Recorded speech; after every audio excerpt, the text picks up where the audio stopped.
इल्म की लज्जत से मत महरूम कर, रास्ते के पत्थरों से खैरियत मालूम कर, रास्ते के पत्थरों से खैरियत मालूम कर और टूट कर बिखरे हुए तलवारों के टुकड़े समेत और अपने हार जाने का सबब मालूम कर। 75 साल की आजादी और इस देश में अति दलित अति पिछड़ा मुस्लिम समाज की बर्बादी, आखिर इसका जिम्मेदार कौन? क्या हम ही पैदा हुए हैं इस मुल्क में? भारतीय जनता पार्टी को हराने का ठेका हमारे समाज के चंद जो हमारे भाई हैं, क्या इन्हीं को मिला है? हम बीजेपी को हराते हराते कहां पर पहुंच गए? आज फिर सरकार बदलने के नाम पर, भारत का संविधान बचाने के नाम पर आज हमारे बीच में हमारे ही भाइयों का इस्तेमाल किया जा रहा है। ये चुनावी जनसभा है, लोकल मीटिंग है। आप एनडीए और इंडिया के बीच में प्रत्याशी का जंग चल रहा है। एक तरफ इंडिया की फौज लड़ रही है जिसमें राहुल गांधी और अखिलेश यादव और उनके साथियों की फौज है, और दूसरी तरफ माननीय मोदी जी की फौज है जिसमें छोटे छोटे दल आपके सामने है।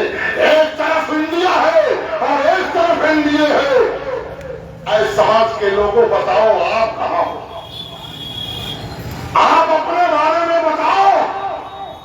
जो सपा बसपा कांग्रेस की बात कर रहे हैं, मैं उनसे पूछता हूं, आप कहां हो? एक तरफ राय साहब लड़ रहे हैं, एक तरफ राजभर का बेटा लड़ रहा है। आप कहां लड़ रहे हो? आप तो स्टेडियम से बाहर होकर ताली बजा रहे हो। आप तो अपने प्रत्याशी के बारे में पता ही नहीं कर पा रहे हो। न इंडिया में आपको किसी ने दावत दिया, न इंडिया में इंडिया से तो आपके वोटों का लगाव है। कम से कम मोदी जी आपको नहीं पूछ रहे हैं, योगी जी नहीं पूछ रहे हैं, तो राहुल जी को, अखिलेश जी को आपकी अपनी कयादत और आपके नेतृत्व को 1, 2, 4 सीटें जरूर देना चाहिए था, ताकि आप भी कह सकते थे कि हम भी गठबंधन के हिस्सा है। देना चाहिए कि नहीं देना चाहिए? कितने लोग चाहते हैं कि देना चाहिए? अगर हाथ उठा के बता दे तो देना चाहिए कि नहीं? खाली ऐसे ही हम सफर करते रहे। जंग है इंडिया और इंडिया के बीच में, और वहां हम कुछ भी नहीं है। आज देखिए, आप जरा सा नाराज हुए थे।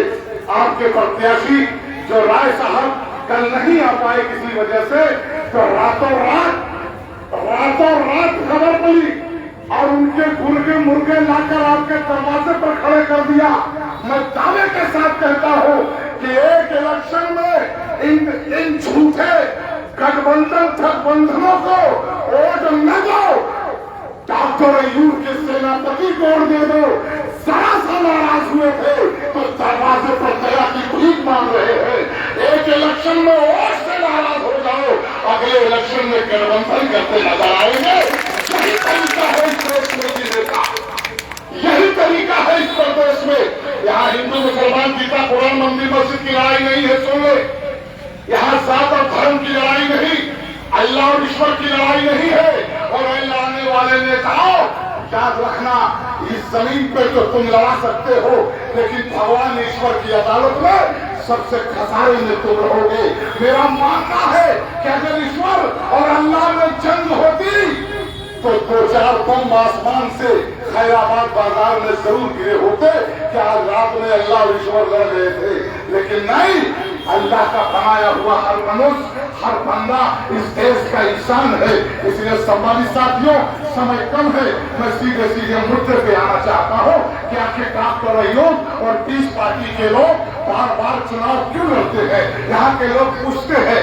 और मैं सबसे पहले मुबारकबाद देना चाहता हूँ भाई इमरान और उनकी पूरी फौज को, जो हमारे देश की है, कि जिन्होंने एक कमजोर प्रत्याशी, एक तरफ धन और बल दौलत का खजाना लड़ रहा है, एक तरफ मोदी साहब के माननीय प्रधानमंत्री के नेतृत्व में माननीय ओम प्रकाश राजभर का राजा बेटा लड़ रहा है, और दूसरी तरफ राजू राय लड़ रहे हैं जिसके पास तमाम दौलत का खजाना है। और इसी बीच में डॉक्टर अयूब के बुनकर का बेटा, जो किसी ने बुनकरों का दर्द को समझा, आज उसका गरीब प्रत्याशी याकूब अंसारी लड़ रहा है। और याद रखना बुनकर के बेटों, बुनकर की औलादों, चुनाव जब आता है तब बुनकर का मुद्दा लेकर हमारे समाज के चंद लोग खड़े हो जाते हैं।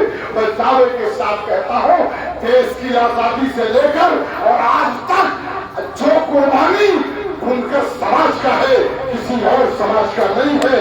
और आप बुनकर के लोगों, एक बार लड़ाई ले लो, एक बार सच्चाई का सामना कर लो। मैं दावे के साथ कहता हूँ, जिस दिन आप बुराई करना बंद कर दोगे, किसी पार्टी का नेता निर्वस्त्र मंच पर नहीं जा सकता। वस्त्र बनाना आपका काम है, पर्दों में आप करते हो। माता सीता को पर्दा हमने दिया, माता मरियम को पर्दा आपने दिया, भगवान राम को वस्त्र आपने दिया, आपका बनाया हुआ आगे दिन को वस्त्र आपने दिया। लेकिन आज बुनकर का बेटा 100-150 रुपया में साड़ी बेचने पे मजबूर है। लेकिन इन नेता आएंगे, अपने पालतू लोगों को आपके दरवाजे पर बुलाकर चंद बातें कराकर यहाँ से चले जाएंगे। लेकिन फिर ऐसे ही मुद्दा हो जाएगा, मुद्दा रह जाएगा।